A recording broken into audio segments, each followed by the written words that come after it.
Good day.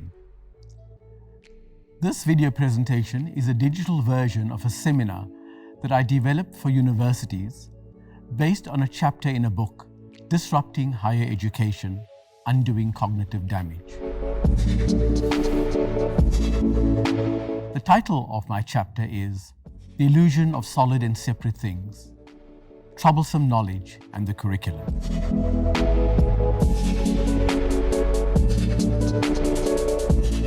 Here is an overview of my approach. First, there will be a summary of the essence of the book chapter, followed by collateral material from short videos. What the material will not cover is the experiential dimension of seeing non-separation, which we will go into further as we go through the material. But this is the most crucial element of the exploration.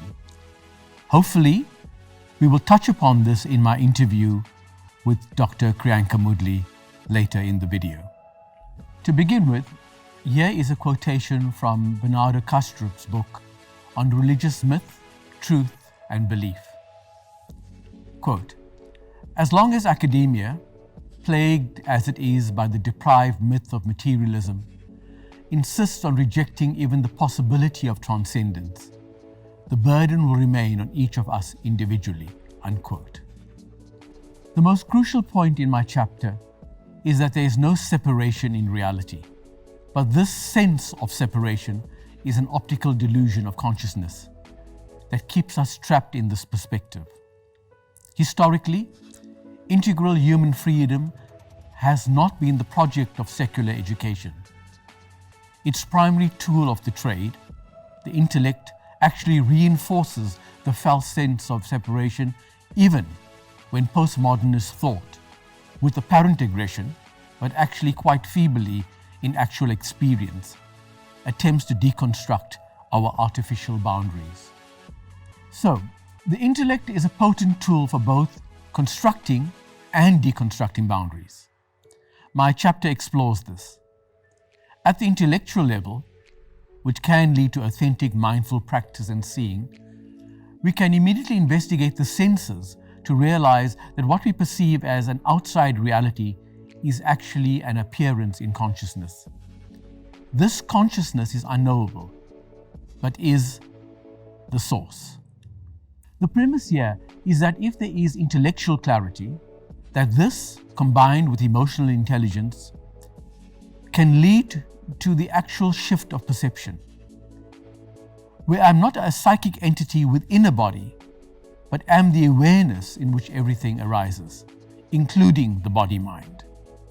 This radical shift shows irrevocably that the observer is the observed, and that our concepts about reality are at best pointers, at worst divisive conceptual bubbles of madness. Can we interrogate our curricula to unpack where the hidden assumptions of separation lay hidden? Even without an experiential practice of undoing psychosomatic feelings of being identified and separate in one way or the other, at least we can begin to create a truly dialogic culture of inquiry. But this does mean curricula of courage. For instance, are we courageous enough to investigate the divisive belief systems?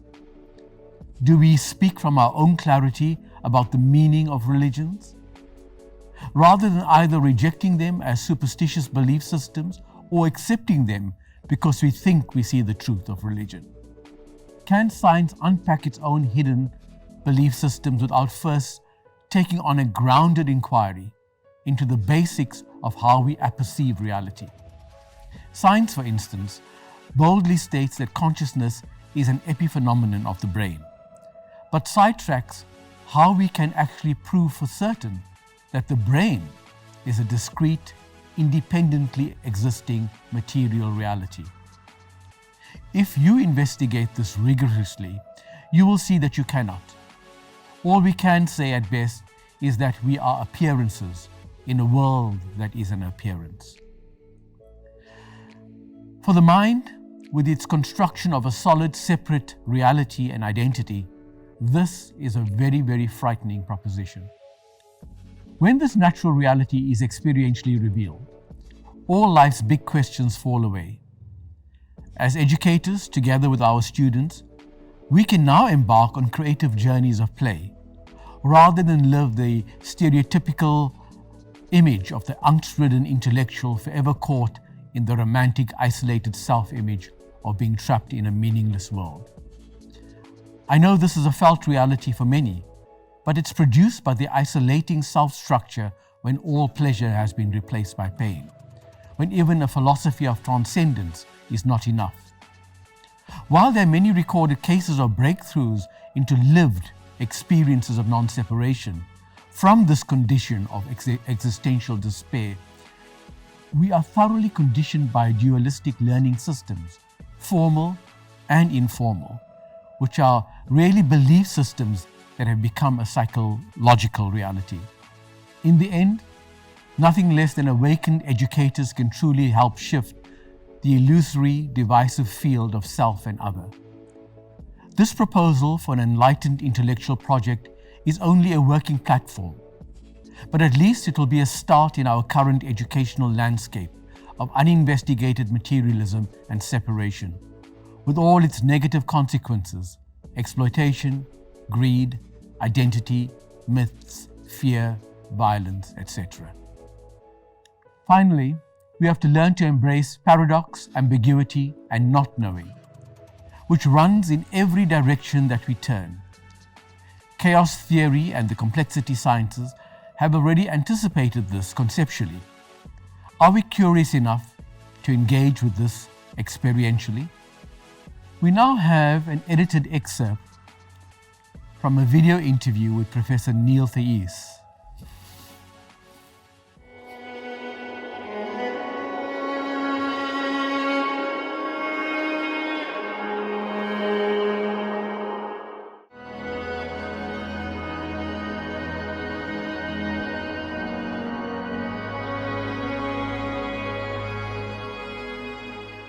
So I'm Neil Theis. I'm a diagnostic liver pathologist, a physician in New York City. I focus on the liver, and academically that's where my research started, and that led me into liver stem cell research, which led me into adult stem cell research, which led me into self-organizing systems and complexity theory as a way of describing what stem cells do in the body. And then that led to mind-body medicine type stuff, integrative medicine, and eventually to consciousness studies. So the entire universe then is a self-organizing system.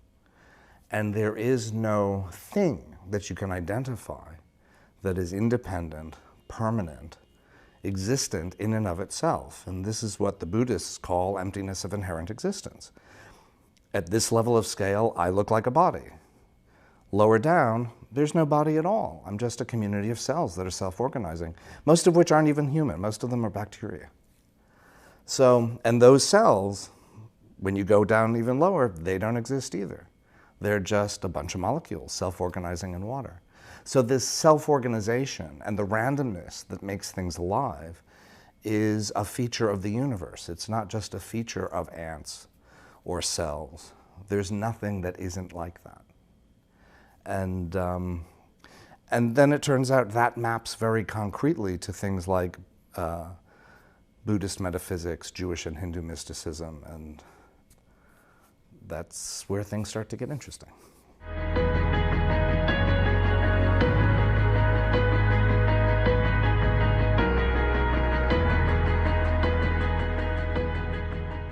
One of the issues is raised by quantum mechanics, the experiments where how you decide to do an experiment, light will turn out to be either made of waves or particles. And it's not the light making a decision, it's you choosing the experimental method, and that will reveal one thing or the other. And, initially this was thought to be just our lack of understanding, but it turns out that no, the conscious decision of making a measurement, of observing anything, determines to some extent what form that thing will take, or what form that process will take, because as we already saw, things Things are just processes, really, when viewed from a different perspective. So, dealing with this, the quantum physicists, Max Planck, Niels Bohr, Heisenberg, some of the greatest minds we've ever had, came to the conclusion that consciousness couldn't be taken out of the system. The universe was not a machine that functioned outside of the act of observation, that all we have is our observation, our conscious observation, and made by a conscious choice of how to observe. So then Planck himself said, we can't get behind consciousness, meaning that matter and energy and space and time are things that follow from conscious observation. They don't actually precede that, which is against our standard cultural model these days, which is to say, which looks as bodies as machines. And I've already said, they're not machines. Machines don't have randomness in them. If we're alive, we're not a machine. But they want to look at that and go, the brain is a machine which produces mind. But just as reasonably, and in fact there's an imperative because of the quantum mechanical phenomena, to say just the opposite, that mind is what's necessary to create the universe. And then that turns out to reflect a very, very strong thread of Western philosophy that, since people generally don't study philosophy very much, they've heard the names, but they don't know what it means. So Plato, Spinoza, Kant, Hegel, they were all of the view that the universe was made of a single substance. Spinoza's term, Spinoza's my favorite, he referred to the world being made of one substance. What is that substance? Kant and Hegel are moving in the direction of saying that one substance is mind itself, consciousness itself. The opposite view, which comes from a group of philosophers called the Vienna Circle in the 1920s and 30s in Vienna. Their project was to show how the entire universe could be described mathematically, and that any formal system of mathematics, if done right, could explain everything. In other words, the world is a machine and you can show mathematically what it's going to do. And so they declared that the only things we could know are things you could deduce logically as part of a formal axiomatic system, as they said, or things you could experiment and test in the world. And anything else, like mystical experiences, you can't even talk about it. You can't test it, you can't deduce it from a mathematical system, therefore it's even off limits. It's not a phenomenon, it doesn't exist. Which is strange because quantum physics and relativity had already established themselves showing that observations change the nature of things, that there is no way to do a formal experiment that always shows exactly the same thing. There is randomness in the way the world puts itself together, and mind is involved in that. And yet that became our dominant view, culturally, to the point where people don't even know who the Vienna Circle philosophers were. They've never heard of logical positivism, but they know that science means you deduce things mathematically or you do experiments, and that's the only way we can assess what's real. But Plato, Spinoza, Kant, and Hegel clearly thought otherwise. And one of their own, mathematician, philosopher named Kurt Gödel, famous for Gödel's incompleteness theorems, actually showed that their whole project of mathematization was wrong. Because if you had a formal system the way they intended to build them, if it was complete, it would by necessity contradict itself. And that means it has no logic. And if it is fully consistent with itself, then it's not complete, which means there's always something outside of it unexplained. And so from within their own system, their system fell apart, logically. But our culture still breathes that air, that everything should be formal, everything should be mathematical, everything is a machine that's deducible. And our experiences, like the taste of chocolate, the color red. These are, you know, the ones people usually pick up on at conferences like this. That we can't discuss. Driving some philosophers to say even that experiences don't exist, even though that's all we have. So what is, if the quantum physicists say mind is inherent, and we can turn it on its head and say, well, maybe awareness is all there is. Perception, knowing, is all there is. And out of that, the universe arises. Out of that, space and time arise, and matter and energy arise. And so the question of where does the experience of red come from, or where does the taste of chocolate come from? Those we refer to as qualia, and the hard problem of consciousness everyone talks about is how to explain qualia. Well, if everything arises from mind, then everything in the universe is qualia. It's not that there's a universe and then qualia happen in it. Everything in the universe is qualia. This chair is qualia, my body is qualia, my mind is qualia. The person listening to this is qualia. Every electron, every photon. So the hard problem disappears because there isn't anything but qualia.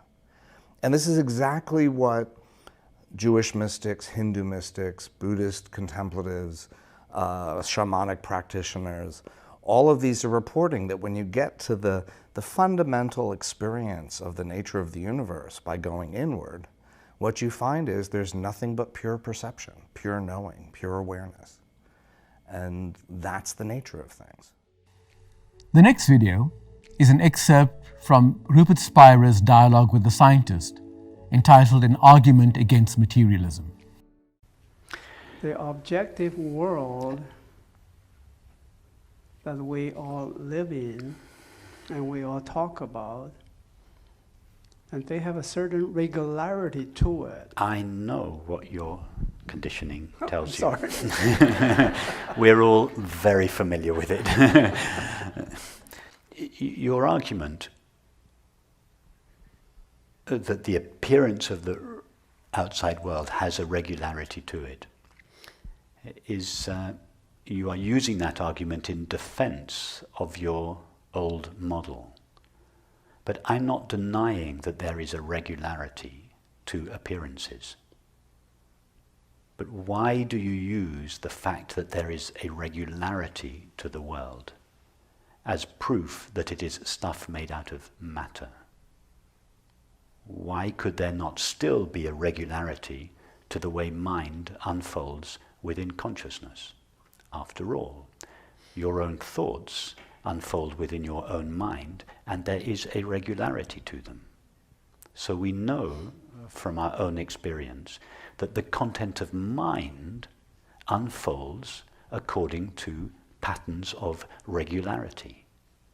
Why couldn't the image called the world, which appears in the great mind, the infinite mind called consciousness, also appear with regularity? In other words, why do you think that regularity is proof of your materialistic model rather than an inevitable outcome of the consciousness-only model?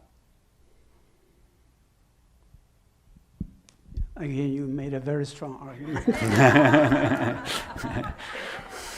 I cannot. I'm going to enjoy this week with you. I can feel it already. Just in our conversation in the last 10 or 15 minutes, a crisis has been provoked in your mind. As you say, I have made a very strong argument.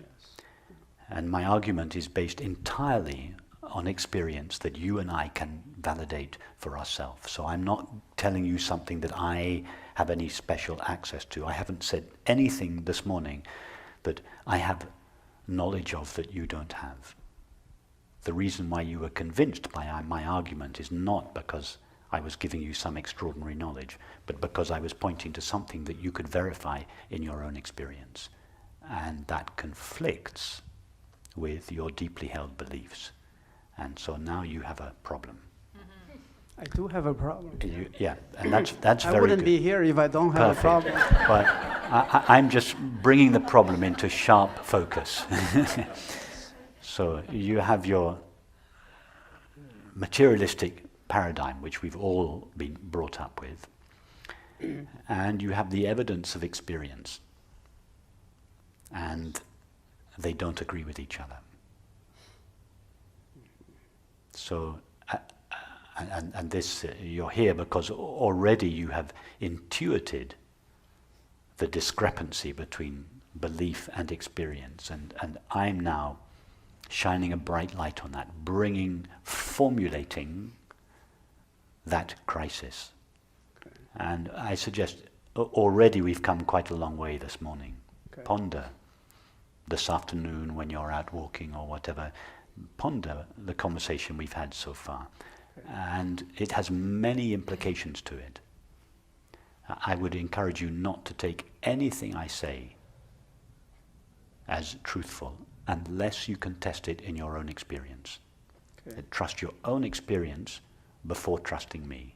I may make statements, but I would suggest that those are just like suggestions to you. Here's a statement, try it on, test it in your experience.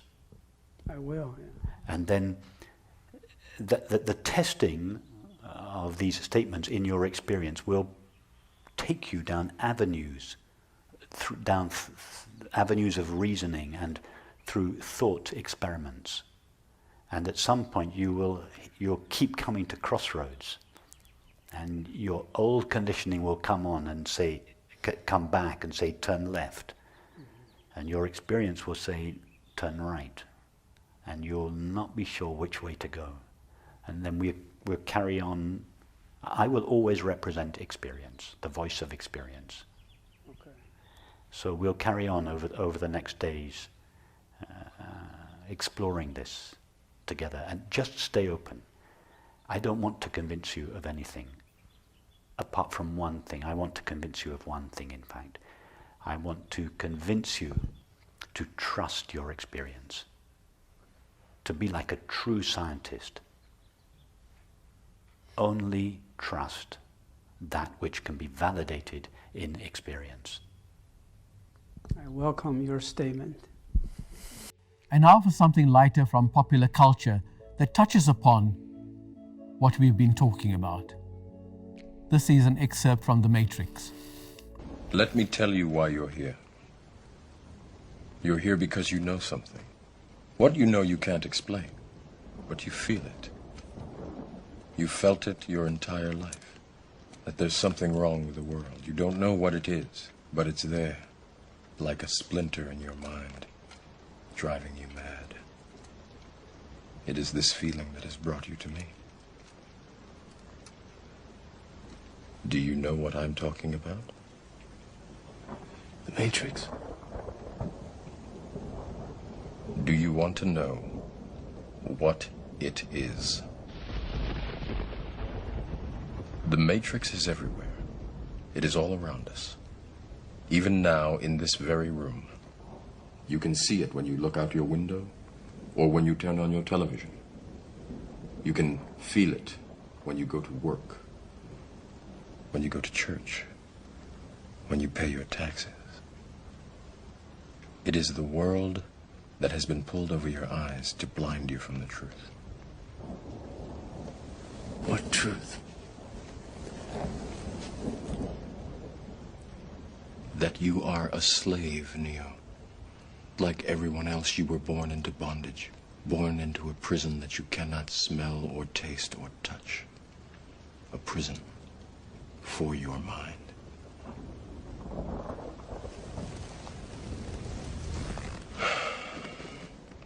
Unfortunately, no one can be told what the Matrix is. You have to see it for yourself.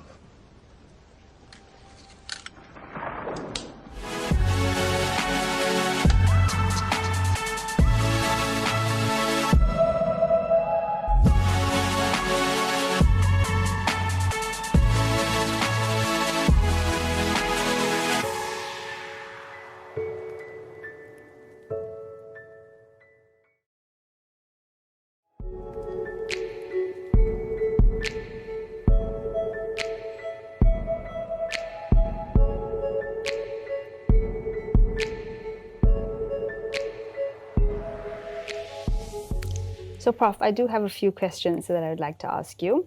My first question is, what has drawn you to this sort of inquiry? It is, to the normal person, out of the box thinking. It's not within conventions. So what has drawn you to this? Well, to begin with, it's not true to say that it's totally out of the box. If we study what's happening in physics, going back almost 100 years, there were already intimations that scientists were discovering that reality is not what it appears to be. But of course, in the wisdom traditions, it goes back thousands of years, where reality was apperceived to be very different from what we think it is. But over the course of centuries and belief systems, that has all been clouded over. My own enthusiasm, I suppose, my own felt sense of immersing myself in this inquiry came out of, I suppose, wanting to discover for myself, what does it mean to be human? Now, it is true, the average person has a felt sense, as I pointed out in the introduction to this video presentation, that we are a psychic entity living within a body. And that's how most of my life has been lived. And we are an object living amidst other objects. And that's called duality. Now, what are the consequences of that? When I feel I am trapped inside a body, or I am the body, or I am the body-mind, there are different formulations of this. There's naturally fear. Fear that something's going to happen to this body, something's going to happen to this body-mind. We try to protect it in all kinds of ways, and at the biological level, this is perfectly normal. But very often we're trying to protect a psychological entity, which we haven't really fully understood or inquired into. And this psychological entity, by and large, is living in a world full of other threatening psychological entities. And it must control them, manipulate them, as indeed we do the same to the natural world. So that is the outcome of having a dualistic perspective. Now, that is perfectly fine if that were true. But when we investigate how we even come to know anything about the world, this is when all our constructions start to break down. We begin to see that things are not what they appear to be. For instance, all I know of this physical environment is through the senses: sight, hearing, taste, touch, feeling, hearing. So what I experience as the environment is actually what? A sensory production. It's being produced by the brain. So already that's an enormous and wonderful mystery. But if we go further into that, we discover that if that is the case, and in my experience it is the case, the person who is experiencing it is not separate from the experience. It is one continuum. Now that may sound too abstract and philosophical. Let's make it very simple. If I'm looking at the world as a psychic entity within the body, then the world is out there, right? And I'm here. There's a body here, and there's the world full of objects out there. And at the relative level, that is true. That is perfectly fine. And through that perspective, I see the world as fragmented, made up of individual bits and pieces. But we never pay attention to our perception. Perception is never ever broken. It is an unbroken field of awareness, of consciousness. And once we start perceiving the world from the location of perception, things start to change. There's even a sense that I am indivisibly a part of everything. Now that has enormous consequences, because then fear starts to subside. The sense of being separate starts to subside. And we into a realm of a totally different kind of world, a totally different kind of matrix of relationships, which is contrary to what we have now. At the moment, out of this core body-mind identification, we have superimposed on that other levels of identification. The identification of gender, of religion, you name it. We have a stack full of identities. And each time one of those identities are threatened, we go into flight or fight mode. And look at what's happening at the world today. It's absolute madness. Now, our education, which is so heavily influenced by scientific materialism, and I distinguish between the underlying paradigm of science and the scientific method. The scientific method is an absolutely wonderful evolution of human thinking.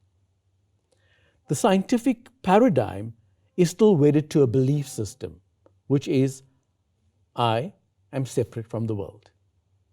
The world is made up of matter, which, by the way, no scientist has yet found that particle of matter. Now they've gone to mathematical entities, which you can't feel, touch, see, hear, taste. But they say that is the smallest bit of matter. There isn't matter, right? They should just give it up. And then spending billions of dollars trying to find the God particle, etc. It's absolute madness. Yet we have access to this undivided field of intelligence right here and now. And the beauty of this, it's absolutely democratic. But our education doesn't point us in this direction. So we have generations of learners growing up believing that particular paradigm, that they're separate, that they've got identities to protect, that they've got to somehow be somebody, as opposed to putting down someone else, and all the nonsense that carries on. So that's what is so urgent for me, is that education can play a huge part, but it's not moving in the direction of a belief system. It's moving in the direction of taking science even one step further. So what would be your suggestion then to change? Are we changing systems? Are we changing the education system? Are we changing the way students are approached? What would be your changes that you'd see or envision? Okay, well, let's go back to what I wrote in the chapter as a very simple, in fact, I would even say simplistic developmental model. And others would come up with other models, and that's perfectly fine. And even throw out my model out completely, and come up with something even more innovative. I suggest that, first of all, that our young learners, are those in pre-primary, primary school, need to be well grounded in emotional intelligence. But you can't have emotional intelligence if you you're also wedded, being taught about a belief system at the same time. Saying you are this, you belong to this religion, and that religion is not quite right. How can you have emotional intelligence, right? So if you do have any kind of emotional intelligence, it's very, very, very limited and narrow. And this is not to denounce anything within religious systems, because they all came out of very profound wisdom teachings. It's just that they've become something which we believe in, but we don't actually have a direct experiential connection to. It's just a belief system. And if anything, we have an emotional connection to these things through our upbringing. So emotional intelligence would play a big part in how we embed it in the school environment, which means we need nurturing, caring educators who themselves are emotionally mature. So we do need mature human beings.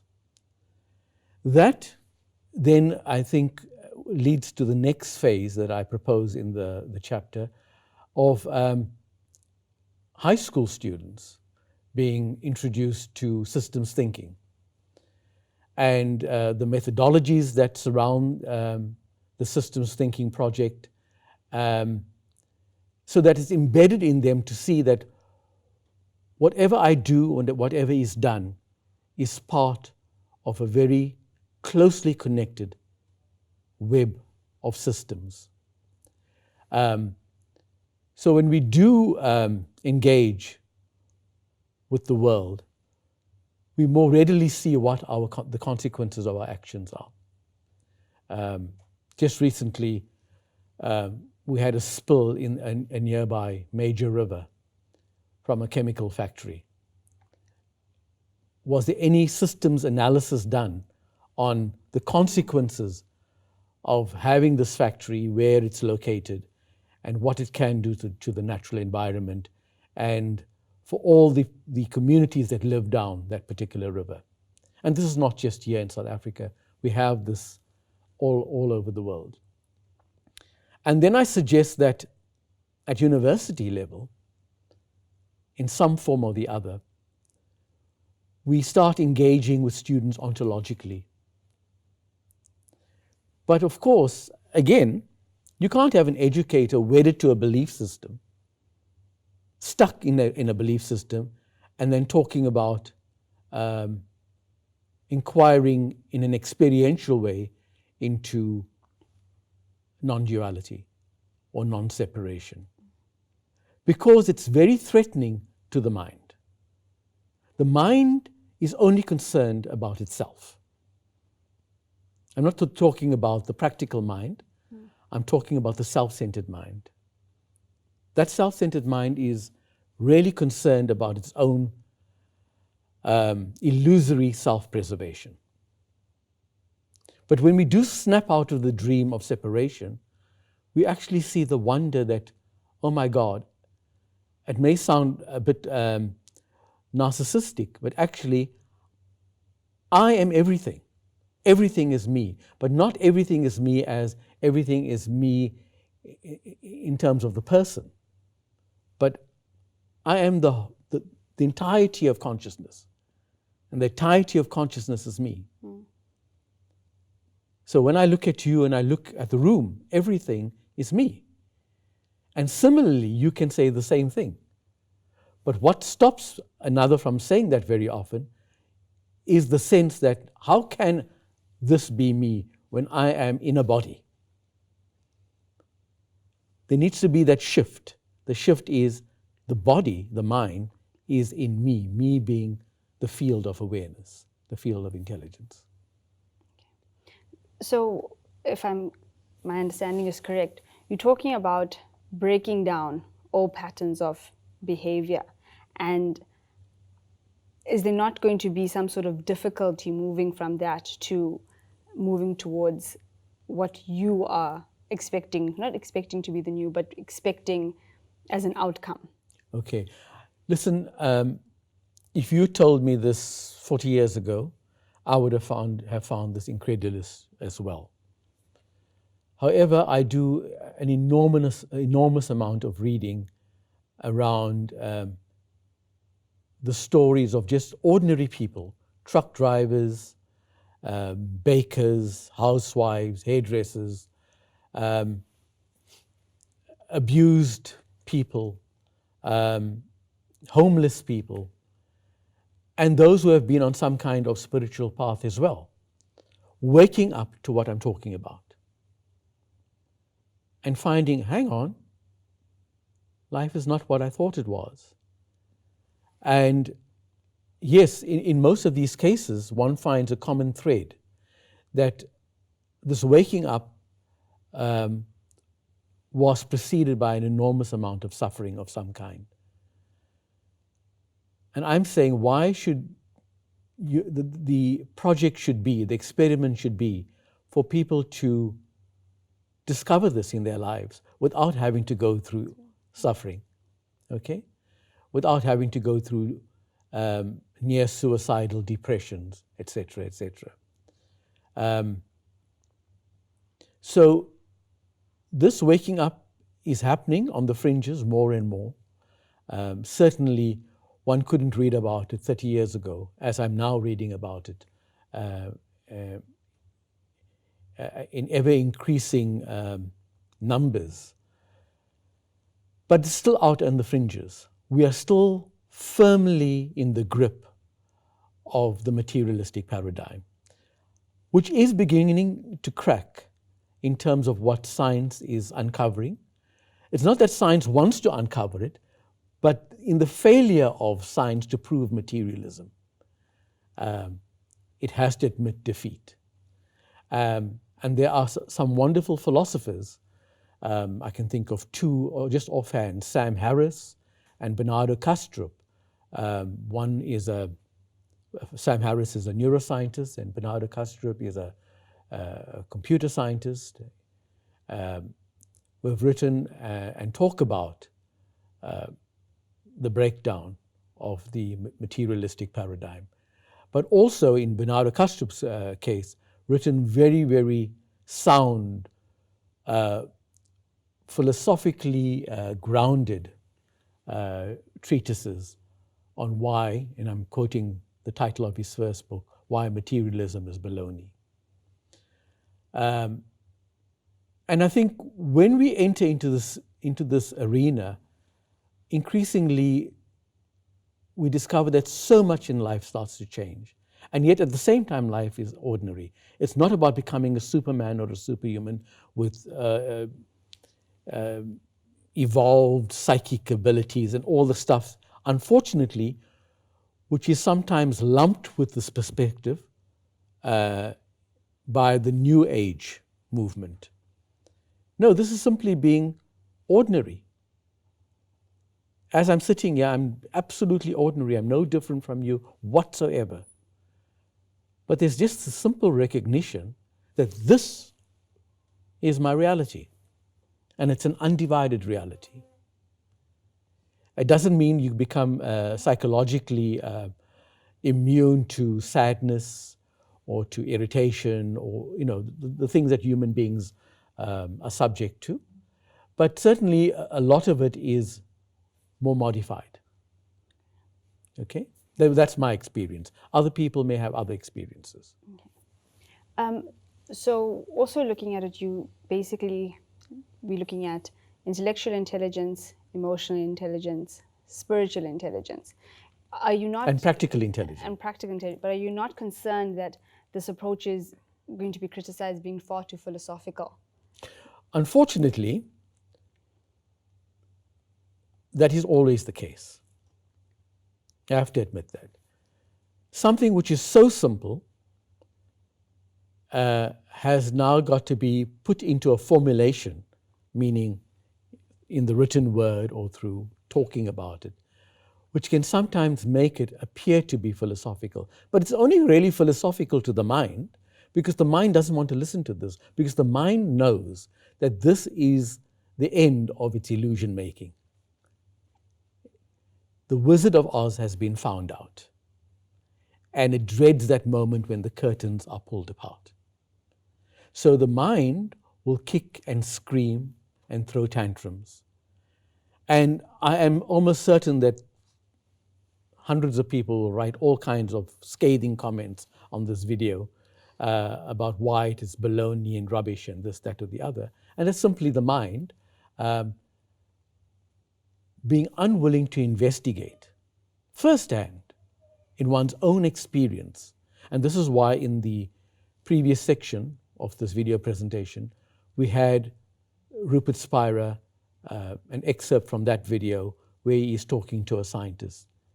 And the scientist is basically saying the same thing. He puts up the same objections that you are alluding to. And Rupert Spira very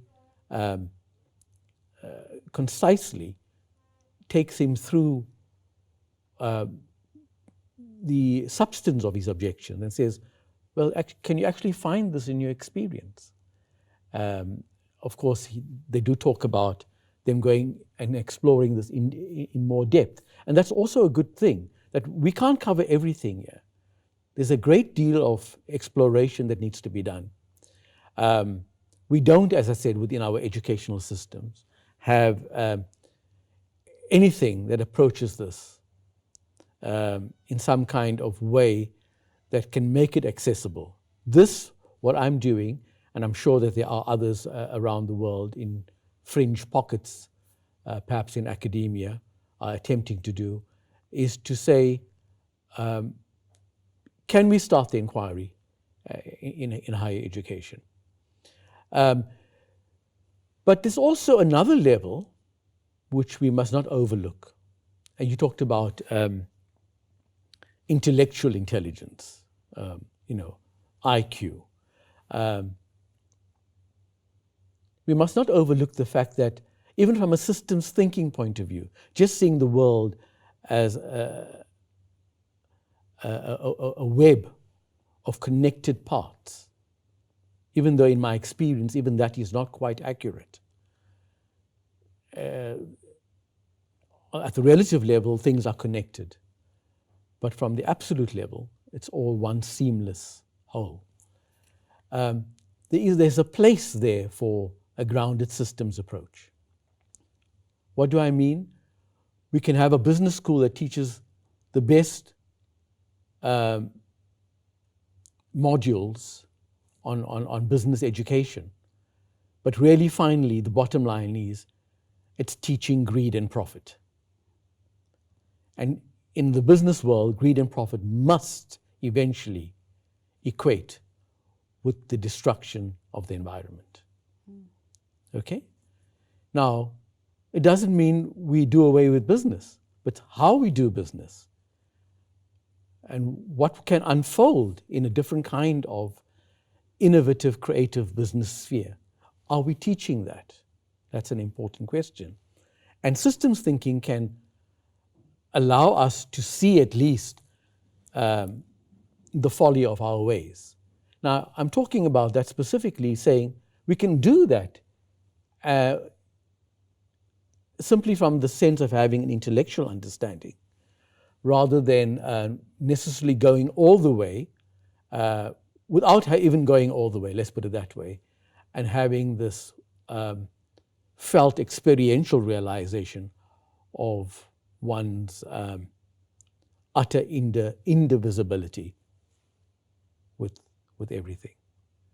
So there's two things. One is an ontological awakening, if you like, where there's a shift in your perception. But the other one, and that we could say call, for want of a better term, the spiritual intelligence. But there is also the intellectual intelligence that can be honed, that can be matured to an ever greater extent.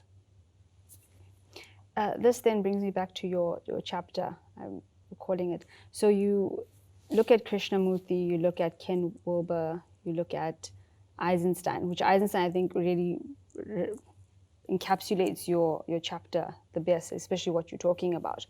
Do you not think that those sometimes might go over people's heads, might be a bit difficult to understand, might, be misinterpreted? Krishnamurti can often be yes, and this is why each person that follows is trying to make it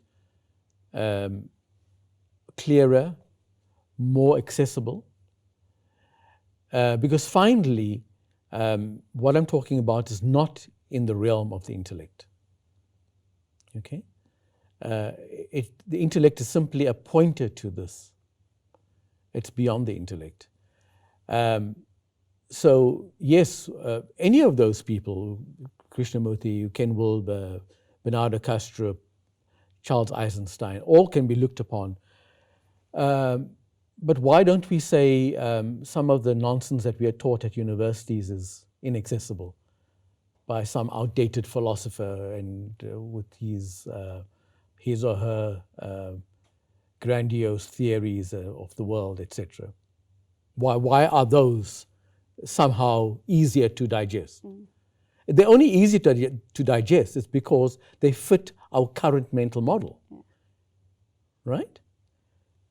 But once things change, when you go back to them, you say, what foolishness? You know, what absolute foolishness. So we must not back off simply because others might find it too difficult. The actual reality of living, are you conscious now or are you not conscious? I'm conscious. Yeah. Yeah. Well, how difficult was that for you to find out? Did you need... Yeah, you didn't need... Right? You didn't need a philosopher to come and tell you that. Yeah. Right. So, and as you said, you are conscious right now. Is that feeling of consciousness divided? And even if you might have a headache at the moment, is it somehow split into, or is it just one feeling? One feeling, yeah. Yeah. Okay. So if you could imagine a headache or imagine a pain, yeah, that headache or pain would be within that field of consciousness, right? Now, that is your apperception, it's your direct contact with that experience, correct?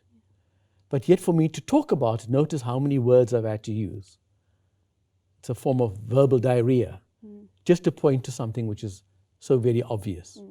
I mean, if you told a child, if you asked a child this, they'll think you're a bit nuts because it's so obvious that they're alive. Okay? So the biggest fear, finally, we can't escape this. The biggest fear is what is going to happen to me? That's really the bottom line. And with me comes, you know, my religion, my identity, my social identity, my Twitter account, all of that. And of course, if you know how to play the game, you can mass hypnotize people around their identities. So we have young kids rushing off to buy branded items simply because it's part of their identity. So consumerism has wreaked havoc, and people go into depressions that they can't get that particular branded item because we do see, psychologists do see, that has become part of their identity. But all psychology wants to do is, make the psychological entity better able to cope with the world. But it doesn't deconstruct the entire entity. The entire psychological entity is actually, and this is why we ended with the matrix, is actually a virtual reality. Who I think I am as Kriben. Kriben's a total virtual reality. That's been my discovery. He constantly reasserts himself as being the real person, as being the real guy in charge. But increasingly through mindful awareness, you begin to see how subtly embedded this virtual reality is within our makeup. So we really can't separate the symbol, if I use another metaphor, from the thing that it points to. The word tree in our minds is the tree, but actually there's a very big distinction between the two. Okay, thank you. Thank you, Kriben. Thank you, Prof.